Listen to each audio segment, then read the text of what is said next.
सभी देखने वालों का वेलकम है मेरे शो में जिसका नाम है तौबा करो।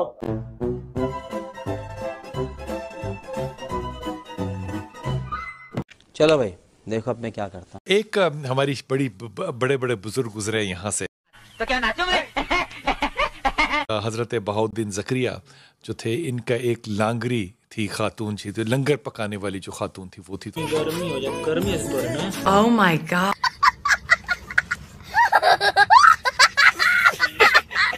उसने तकरीबन बड़े साल उसने बचपन से काम कर रही थी। तो जब उसकी शादी वादी हो गई तो वो एक दिन बाबा जी के पास गई और उसने बाबा जी से कहा कि हया कर।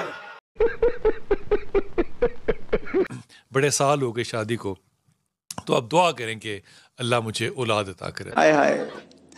निगाह बंद की और तवज्जो फरमाई और उसके बाद कहा कि तौबा कर, तेरे ते शैतान चढ़े हैं। लोहे महफूज पे मैं तेरी कोई औलाद नहीं देख रहा। ये कैसे हो सकता है? अब ये बात जो है ये कहने बुजुर्गों के वैसे मजाज के भी मुताबिक नहीं है। अगर कोई ऐसी बात भी कहते हैं तो वो बड़े तरीके से, बड़े अंदाज से कहते हैं। हम मालूम है तेरे बाप को मत सिखा, चल। जो है वो ना खराब हो। कहा मैं लोहे महफूज पे तेरी कोई औलाद नहीं देख रहा। बड़ी साफ की वो बड़ी रोती हुई वो बाहर आई। बाहर हजरत उनके अबे जल्दी बोल, कल सुबह पनवेल निकल। बहाउद्दीन के रुकनुद्दीन आलम जो है वो बच्चे थे, छोटे थे। रुकनुद्दीन आलम वो खड़े थे।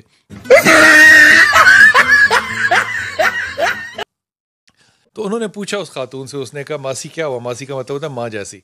मासी क्या हुआ? कहा तेनू विच किसने चमचा बनाया कड़छा? मैं गई तेरे दादे के पास तो उसने कह दिया कि तेरी कोई लोह महफूज पे कोई औलाद नहीं है। अब ये अंदाज जो है ना ये बुजुर्गों का होता है। ये कि बाबे जो होते हैं, बाबे ते शाही कोई नहीं। ये कि बाबे जो होते हैं वो किस तरह की बात किस तरह से देखते हैं। तू जणिया थोड़ा जा 2 कदम और बढ़ा। रुकनुद्दीन ने कहा कि अच्छा फिर जाओ और उन्हें कहो कि अगर लोहे कलम लोहे महफूज में मेरी औलाद होती, मेरे मुकद्दर में लिखी होती, तो बाबा जी आपके पास मैं दुआ के लिए क्यों आती? ये फंस गया। के पास दुआ के लिए इसलिए आई हूँ क्योंकि मुकद्दर में नहीं लिखा। ये कहो जाके। उसने यही कहा जाके। उसने कहा बाबा जी क्योंकि लोहे महफूज पे नहीं लिखी मेरी औलाद, इसलिए तो आपके पास दुआ के लिए आई हूँ। तो आपने आंखें नीचे बंद की। उसके बाद कहा चुप के बाहर छोड़ दो। तेरा जुमला नहीं है, तुझे किसने कहा है ये? उन्होंने कहा है कि एक बाहर बच्चा है उससे मैं सुन के आई हूँ। उन्होंने हजरत रुकनुद्दीन का नाम नहीं लिया क्योंकि इसने वादा किया था कि मैं आपका नाम दादा को नहीं बताऊंगी। जाते हुए हजरत बहाउद्दीन ने एक जुमला कहा। उसने कहा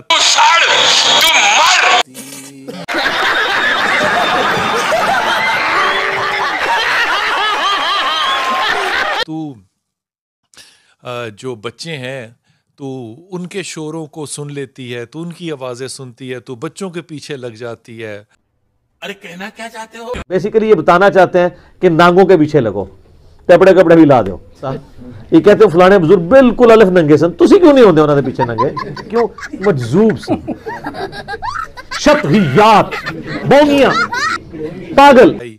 तो उसने पूछा रुकनुद्दीन ने, उसने कहा कि क्या कहा दादा हुजूर? उन्होंने कहा देखे ना, उन्होंने कहा कि तू तो बच्चों के पीछे लग गई, तूने तो बच्चों की बातें सुननी शुरू। उसने कहा उन्होंने बच्चों का नाम लिया? नहीं। कहा हाँ। कहा फिर तुझे मुबारक हो, अल्लाह ने तेरी दुआ कबूल कर ली।